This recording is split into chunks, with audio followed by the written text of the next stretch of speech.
Bismillah, assalamualaikum warahmatullahi wabarakatuh. Adik-adikku yang soleh dan soleh, jumpa lagi bersama Kagum Tio di channel Agza Kids. Nah, kali ini adik-adik kita akan melanjutkan pembahasan kemarin tentang sholat. Kalau kemarin kita sudah membahas tentang sholat wajib, kali ini kita akan membahas tentang sholat sunnah. Apa aja sih keutamaannya? Kenapa kita harus melakukan sholat sunnah? Kenapa kita harus mengikuti Rasulullah ketika sholat sunnah? Dan kelebihannya apa aja kalau kita melaksanakan sholat sunnah ini? Nah, langsung aja kita langsung ke videonya. Nah, adik-adik, pembahasan kita kali ini adalah tentang sholat sunnah. Sholat sunnah adalah sholat yang dianjurkan, ya, yang mana setelah sholat wajib. Kalau wajib itu harus setiap dari kalian harus melaksanakan sholat.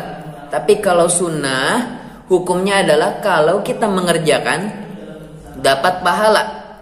Kalau kita meninggalkannya gak dosa, tapi rugi.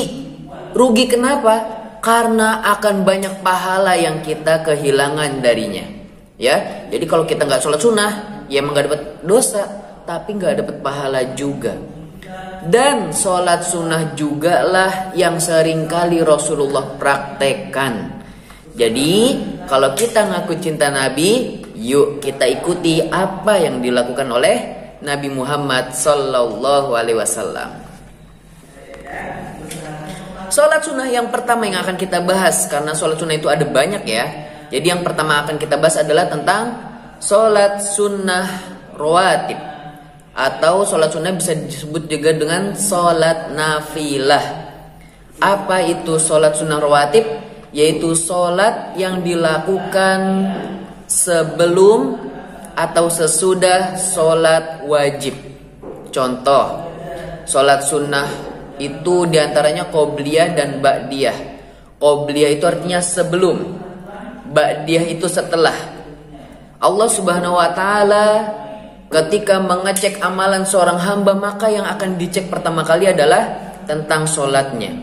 Lalu Allah memanggil malaikat, wahai malaikat, cek orang ini, apakah sholatnya sudah bagus? Allah tahu, tapi Allah ingin malaikat yang mengeceknya. Allah sudah tahu apakah sudah bagus atau belum. Lalu malaikat ini mengecek, dan kalau misalnya sholatnya masih kurang bagus, kurang sempurna, mungkin yang lagi sholatnya masih ada yang kepikiran, waduh sebentar lagi film kartunnya akan dimulai, waduh Power Ranger akan segera dimulai, oh tidak, My Little Pony, waduh Masya Allah ya. Kalau pemikiran sholatnya lagi sholat, mikir-mikir hal-hal yang aneh-aneh, atau lagi mikir yang ingin main dulu, atau ingin ini itu, maka berarti sholatnya belum sempurna. Dan kalau misalnya sudah diperiksa sholatnya ternyata tidak sempurna, maka kata Allah apa? Wahai malaikat, periksa sholat sunnahnya. Dan sholat sunnah itulah yang akan menjadikan sholat wajib kita sempurna. Jadi mungkin sholat wajib kita ada yang dapat 1/10, ada yang 1/9, ada yang 1/8. Jadi gak ada yang dapat 100%. Jadi mungkin ada yang gak konsentrasi, atau ada yang banyak gerak, atau ada yang malah main-main. Jadi sholat kita akan sempurna kalau kita ditambah dengan sholat sunnah. Nah, sholat sunnah rawatib yang 12 itu apa saja? Yaitu 2 rakaat sebelum sholat subuh, 4 rakaat sebelum sholat zuhur, 2 rakaat setelah sholat zuhur, 2 rakaat sebelum sholat maghrib, dan 2 rakaat setelah sholat isya. Jadi berjumlah ada berapa? Ada 12. Sebelum subuh 2, sebelum zuhur 4, setelah zuhur 2, sebelum maghrib 2, sebelum isya 2. Jadi totalnya ada 12. Bener kan ya? Coba ya ulang. Sebelum subuh, sebelum zuhur, sesudah zuhur, sebelum maghrib, sebelum isya. Nah begitu adik-adik. Jadi totalnya ada 12 sholat nafilah atau 12 rakaat sholat rawatib sunnahnya. Nah adik-adik, demikian sholat sunnah rawatib. Semoga kita bisa praktekkan ya. Nah selanjutnya kita akan bahas tentang sholat sunnah duha. Apa itu sholat sunnah duha? Yaitu sholat yang dilakukan ketika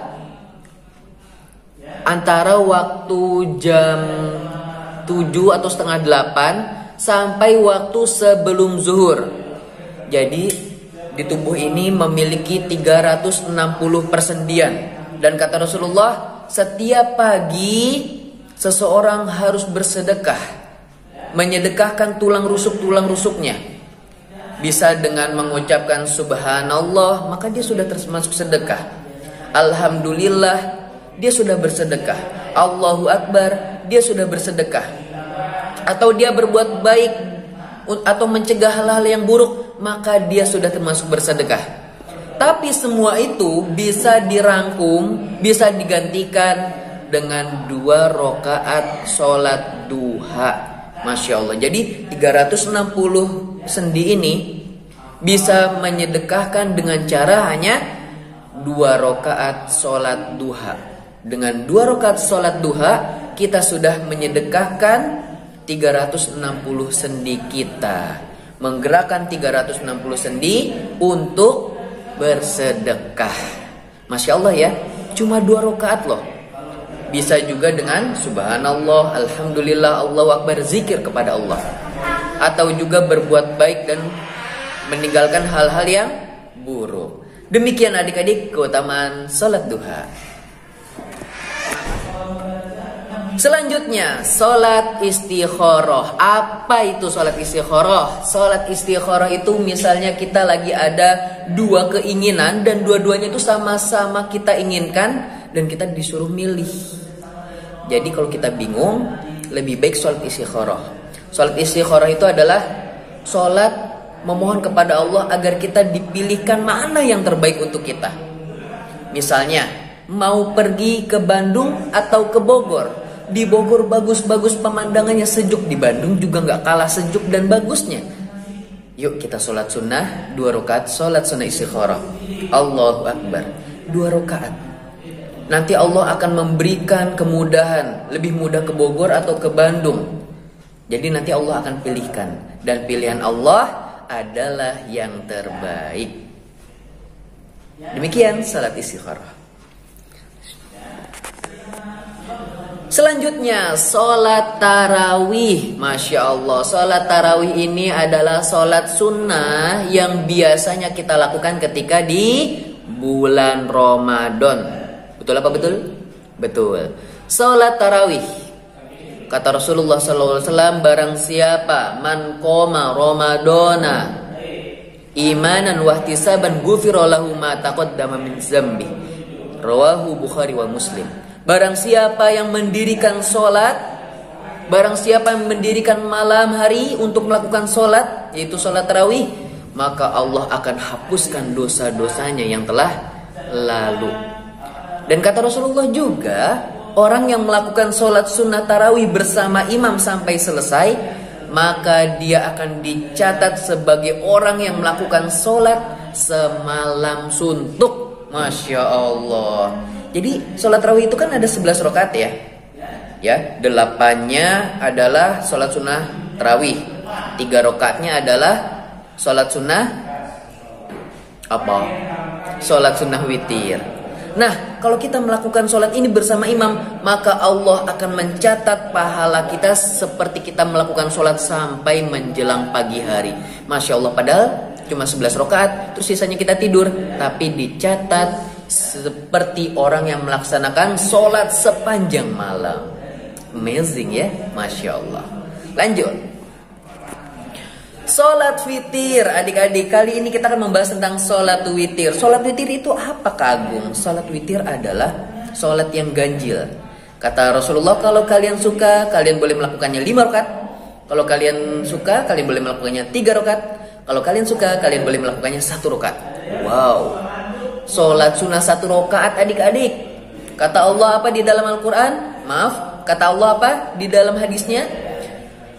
Innallaha witrun yuhibbul witra. Allah itu ganjil. Allah itu ganjil ya, cuma satu itu kan ganjil. Dan menyukai orang-orang yang melakukan sholat sunnah witir.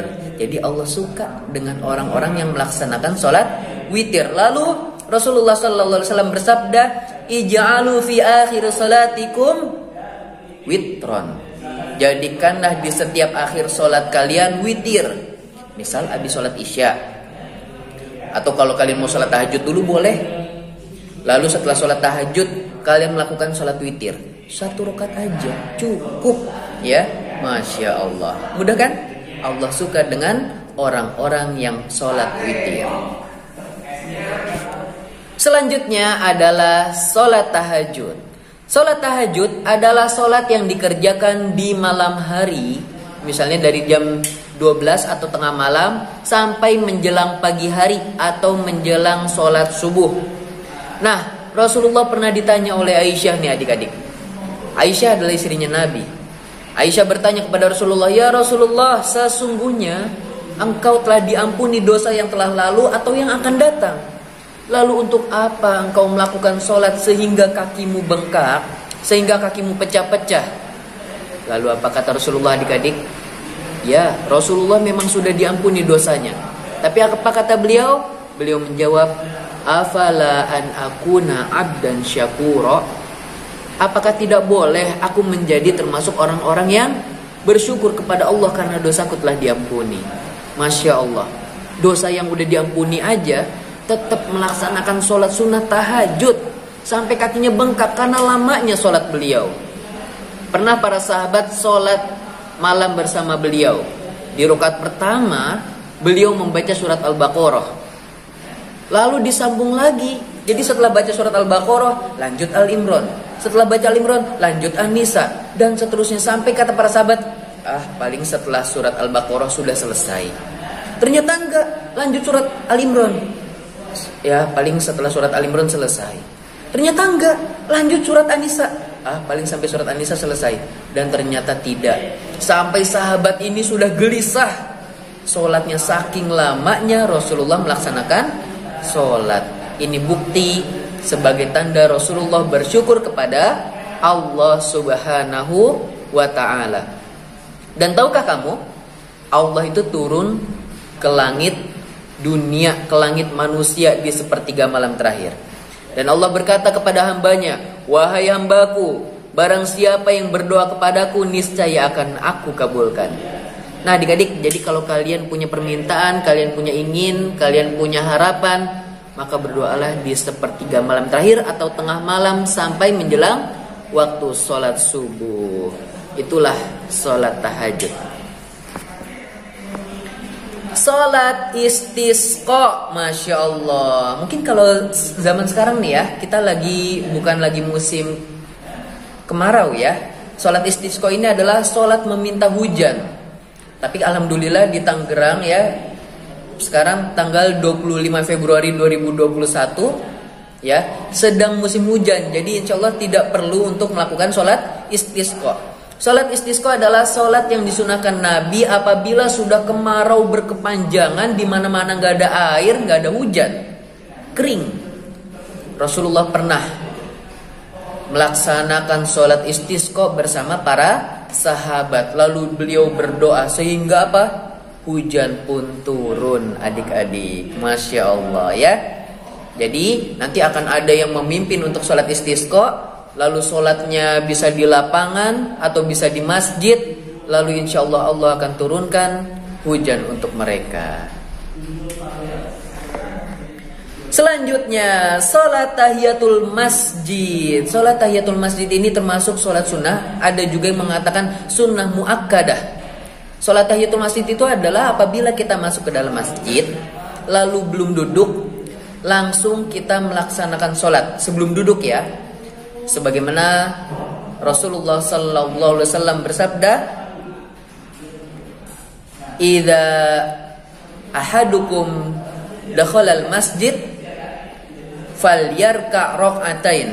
Apabila di antara kalian masuk ke dalam masjid, maka dirikanlah sholat 2 rakaat qabla yajlis, sebelum dia duduk. Kalau dia udah duduk, dia udah nggak dapat sholat sunnah tahiyatul masjid. Nah, ada juga yang mengatakan bahwasanya sholat sunnah tahiyatul masjid ini sangat ditekankan, terkhususnya ketika sedang hendak melaksanakan sholat Jumat. Jadi ketika sholat Jumat, ada seorang sahabat ketika Nabi Muhammad sedang berceramah, sedang berkhutbah Jumat, lalu ada sahabat masuk, tiba-tiba duduk. Rasulullah langsung menyuruhnya berdiri. Hei sahabat, apakah kamu telah sholat? Belum. Akhirnya sholatlah 2 rakaat. Jadi kalau sholat Jumat ini lebih ditekankan, ya. Tapi ini termasuk sholat sunnah. Jika dikerjakan mendapat pahala, jika ditinggalkan rugi. Selanjutnya sholat sunnah syukrul wudu. Apa itu sholat sunnah syukrul wudu? Sholat sunnah syukrul wudu adalah sholat sunnah yang dilakukan ketika setelah wudu, ya. Jadi setelah kita berwudu, kita melaksanakan sholat sunnah. Sebagaimana ini termasuk pertanyaan Rasulullah kepada Bilal bin Rabah. Wahai Bilal, semalam aku bermimpi mendengar suara sendalmu melangkahkan kaki di surga. Apa yang membuatmu dapat melakukan hal tersebut? Lalu apa kata Bilal? Ya Rasulullah, tidaklah aku melaksanakan wudu kecuali setelah itu aku melaksanakan sholat 2 rakaat. Jadi sholat sunnah syukrul wudu ini bisa menjadikan seseorang masuk ke dalam surga, adik-adik, ya. Jadi Bilal bin Rabah tidak pernah misalnya udah batal, beliau langsung berwudu. Lalu setelah berwudu beliau langsung sholat. Jadi ini salah satu anjuran apabila kita memiliki wudu atau sudah wudu lalu mungkin buang air kecil, buang air besar atau buang angin, ya. Lalu kita wudu kembali. Sebagaimana ini termasuk sunnah menjaga wudu agar kita tetap suci. Jadi nanti kalau misalnya mau sholat, udah tinggal sholat aja karena kita masih suci. Atau mau wudu lagi boleh, karena mungkin khawatir kita takutnya sudah batal. Jadi jadikanlah diri kalian senantiasa selalu dalam keadaan suci. Demikian adik-adik apa yang bisa Kak Agung sampaikan, semoga bermanfaat dan semakin menambahkan wawasan kalian tentang macam-macam sholat sunnah yang ada. Jadi kalau ada yang belum tahu, boleh komentar dan bertanya kepada Kak Agung. Kak Agung, sholat ini bagaimana caranya? Sholat ini berapa rakaatnya? Boleh langsung tulis di komentar, insya Allah Kak Agung akan jawab. Kita tutup dengan doa kafaratul majlis. Subhanakallahumma wa bihamdika asyhadu an la ilaha illa anta astaghfiruka wa atubu ilaik. Wassalamualaikum warahmatullahi wabarakatuh.